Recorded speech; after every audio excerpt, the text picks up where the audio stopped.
राधे राधे। कैसे हैं आप लोग? ईश्वर कृपा से आप सब अच्छे होंगे। ईश्वर सब पे कृपा बनाए रखे, सबका कल्याण करें। आज मैं बताने जा रही हूँ कि नौतपा में क्या उपाय करें और किन किन बातों का हमें ध्यान रखना है। तो जैसा कि हम पहले भी बता चुके हैं कि नौतपा 25 मई से प्रारंभ हो गए हैं और जब सूर्य रोहिणी नक्षत्र में प्रवेश करते हैं तो नौतपा प्रारंभ हो जाता है। तो ज्योतिष शास्त्र के अनुसार सूर्य शनिवार को 25 मई को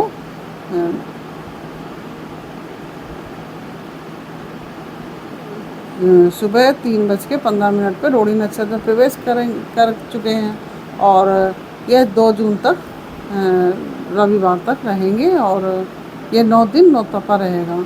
और इसके साथ ही सूर्य तो जो 8 जून को जो है शनिवार को 1:04 पर रोहिणी नक्षत्र शनिवार 8 जून तक रोहिणी नक्षत्र में रहेंगे और इसके पश्चात वे तब, क्योंकि जब तक ये रोहिणी नक्षत्र में सूर्य भगवान रहेंगे तब तक प्रचंड गर्मी पड़ेगी और पारा बहुत ही ऊंचे जा सकता है। 48 के पार तो 47-46 तो चल ही रहा है इस समय। तो आप लोग विशेष ध्यान रखें अपना। और मान्यता है कि सूर्य की गर्मी जो रोहिणी नक्षत्र में, क्योंकि सूर्य की गर्मी और रोहिणी नक्षत्र जिसका स्वामी चंद्र है, वह के जल तत्व के कारण यह मानसून का 9 दिन में आ जाता है। करीब जो ये नौतपा पड़ता है उसके पश्चात मानसून का आरंभ हो जाता है और इसी कारण से नौतपा को मानसून का गर्भकाल भी कहा जाता है। और ऐसे में जब सूर्य रोहिणी नक्षत्र में होता है उस समय चंद्रमा 9 नक्षत्रों में भ्रमण करते हैं और यह नौतपा पूरे 9 दिन चलता है। और कहते हैं नौतपा के पश्चात अच्छी बारिश होती है और ज्योतिषों का कहना है कि चंद्रमा जब ज्येष्ठ शुक्ल पक्ष में आद्रा से स्वाति नक्षत्र तक अपनी स्थितियों में हो और अधिक गर्मी पड़े तो वह नौतपा अच्छा कहलाता है। और वहीं अगर सूर्य रोहिणी नक्षत्र में होता है तो उस दौरान अगर बारिश होती है तो उसको गलना भी कहा जाता है, रोहिणी नक्षत्र का गलना भी कहा जाता है यानी। और नौतपा जो है बहुत ही गर्म दिन होते हैं और इसलिए आप सभी लोग विशेष अपने स्वास्थ्य का ध्यान रखें। धूप में बाहर मत निकलें, दोपहर के समय जब धूप कम हो जाए तब बाहर निकलें। और नौतपा के दौरान हमें किन किन बातों का ध्यान रखना है। पहली बात तो सबसे पहले धूप में जाने से बचें। अगर आपको कहीं जाना है तो सुबह शाम आप जा सकते हैं, दोपहर में कोशिश करें कि कम निकलें। नौतपा के दौरान ज़्यादा पानी पिएं ताकि शरीर में किसी तरह की भी कोई भी परेशानी ना हो, पानी की कमी ना होने पाए।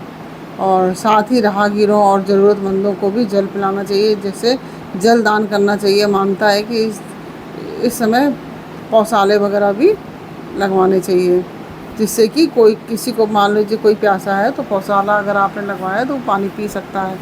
तो जल दान का विशेष महत्व होता है।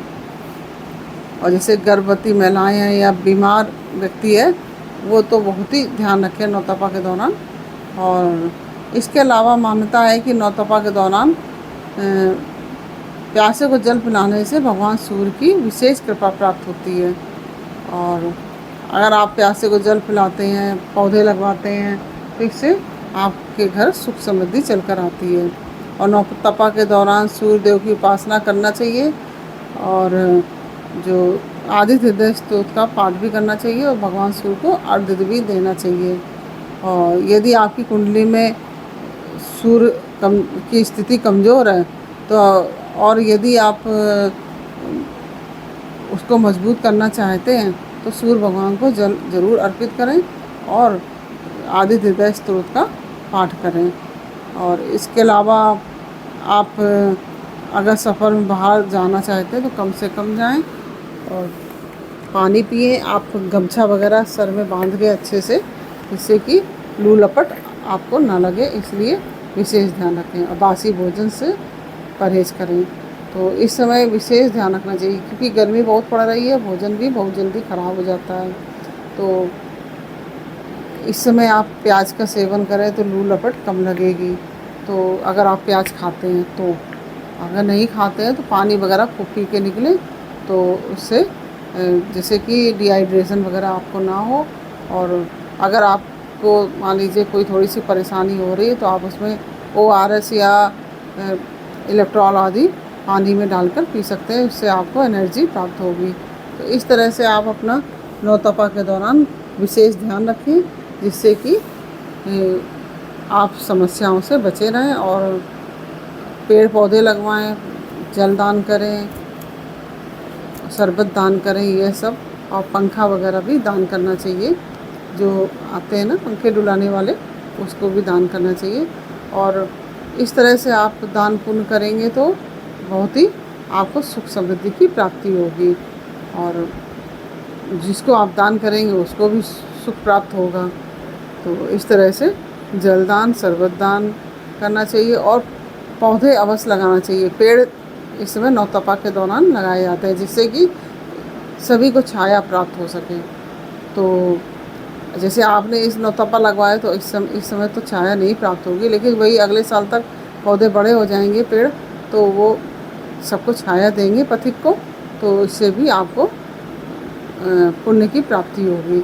इस तरह से आप इन सब ये सब उपाय करें तो इससे आपके घर में सुख समृद्धि आएगी। और इन जो हमने बातें बताई आपको, इनका विशेष ध्यान रखें, जिससे कि आपको किसी भी परेशानियों का सामना ना करना पड़े। तो इस तरह से आप अपने नौतपा के दौरान अपने स्वास्थ्य का विशेष ध्यान रखें और धूप में कम निकलें। अगर आप निकलते हैं तो गमछा वगैरह बांध के, अगर महिलाएं निकलती हैं तो चुन्नी वगैरह बांध लें और गॉगल्स लगा लें, जो धूप वाले चश्मे होते हैं उनको लगाकर, और खूब पानी पी के निकलें। और साथ में पानी रखें भी अपने साथ, एक बोतल पानी की लेकर निकलें, जिससे कि मान लो आपको रास्ते में प्यास लगती है तो आप पी सकते हैं पानी, तो आपको कोई प्रॉब्लम नहीं होगी। आप चाहें तो उसमें इलेक्ट्रॉल डालकर भी पानी ले सकते हैं, तो इससे भी आपको एनर्जी प्राप्त रहेगी और आपको किसी तरह की परेशानी का सामना नहीं करना पड़ेगा। तो यह जानकारी मैंने आपको दी। यह जानकारी आपको कैसी लगी ये मुझे कमेंट बॉक्स में अवश्य बताइए। अच्छी लगी हो तो वीडियो को लाइक से अवश्य कीजिए, कमेंट में ओम नमः शिवाय अवश्य लिखिए। फिर मिलते हैं आपसे अगले वीडियो में एक नई जानकारी, एक नई कहानी के साथ। तब तक के लिए राधे राधे, ओम नमः शिवाय।